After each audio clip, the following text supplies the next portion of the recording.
On the back of my Grenfell video about what charges people might face, I mentioned that fraud was one possibility because the companies misrepresented the safety of their products. And somebody asked a very good question. They said, would that count as an unlawful act for unlawful act manslaughter, which is an offence here, sometimes called constructive manslaughter? And the very simple answer is, actually, yes, it possibly could. So that's an interesting one, that. But what I thought is, I'll explain what unlawful act manslaughter actually is, and then, well, you can probably form your own view as to whether fraud would count. But I'll just give my, own views as well. But what's unlawful act manslaughter? It's very different to gross negligence manslaughter. Remember I mentioned that's where gross negligence manslaughter, the test is, as somebody pointed out in the comments, it's ridiculously convoluted. That's where somebody who owes a duty of care to somebody, a professional responsibility, fails in that responsibility and breaches it so much that it crosses the criminal threshold. That's why we introduced corporate manslaughter, because that was a very hard thing to prove. But for unlawful act manslaughter, what we have to show is, was there an intentional act?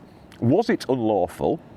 Was it an act that any reasonable person would realise was bound to subject some other human being to the risk of physical harm, albeit not necessarily serious harm?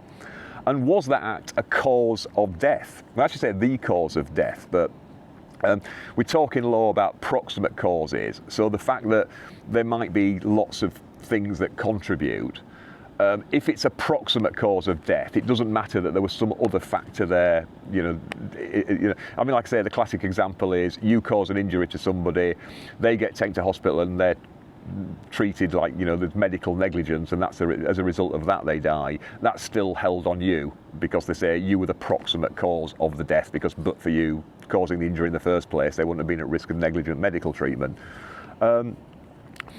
An interesting one is, a useful rule of thumb is to begin by asking, if no one had died, could they have charged you with something? Now remember that lass who scared the cyclist and she got done for unlawful act manslaughter, and she was successful on appeal because the court said, what was the unlawful act?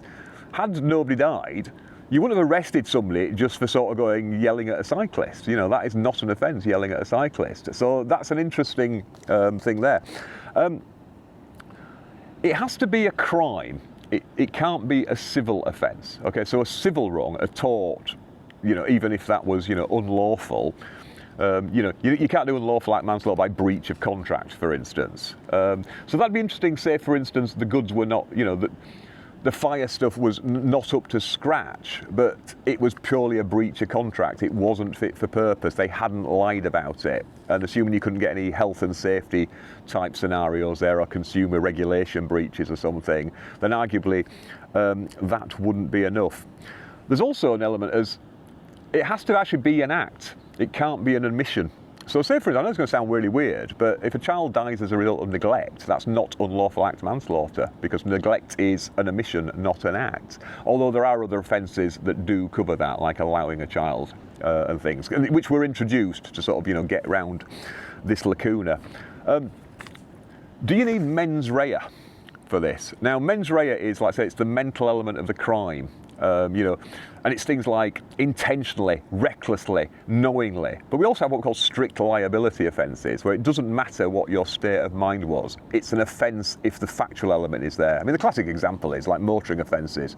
If you've got a rear light out, it doesn't matter. You'd have to knowingly have a rear light out, or recklessly have a rear light out, or knowingly not maintain your vehicle. If you've got a rear light out, you will commit that offence. You are guilty.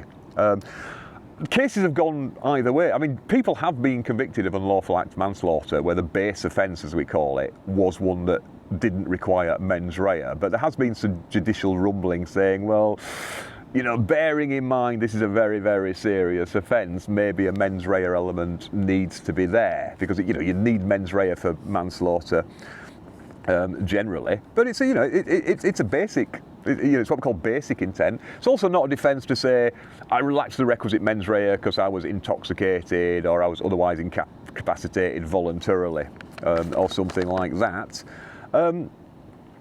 So let's have a look. I actually made some notes. Yeah, so basically that's the thing. So did you commit an unlawful act? And it's an objective test. Would a reasonable person say you doing that could have led to the risk of the injury? So let's say it's fraud. In this case, it was fraud about whether the stuff was safe to use or not. So you're reasonable people out there. So should somebody who is selling, cladding to somebody, knowing that it's not fireproof, should they have known that that presents a risk if there's going to be a fire? I'd suggest yes, it does.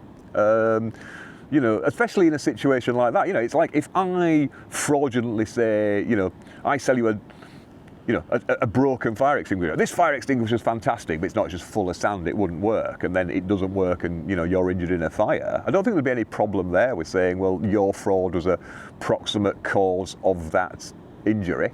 So in this particular case, now the interesting thing is, it's going to be whether it's fraud in the first place, because as I discussed in the other video, for it to be a fraud, it has to be an operating thing where, but for your lie, the other person wouldn't have done what they did. In other words, buy the cladding or use the cladding. Of course, what their defence might be is they didn't care, they just wanted it cheap. They knew as well as we did that this stuff wasn't fit for purpose. So therefore, or even they wouldn't have cared. If we'd said to them, even if we'd told them the truth, they would have still bought it, then arguably that's not a fraud. So that could be a little get out of jail, both metaphorically and literally, for them. But it was a very, very interesting comment. And this is something to look at, because there's going to be lots of little things like this. There's going to be lots of health and safety breaches, which of themselves might be relatively minor, the sort of thing that would normally be dealt with in the magistrate's court, and just get you a fine. But that would, of course, be an unlawful act.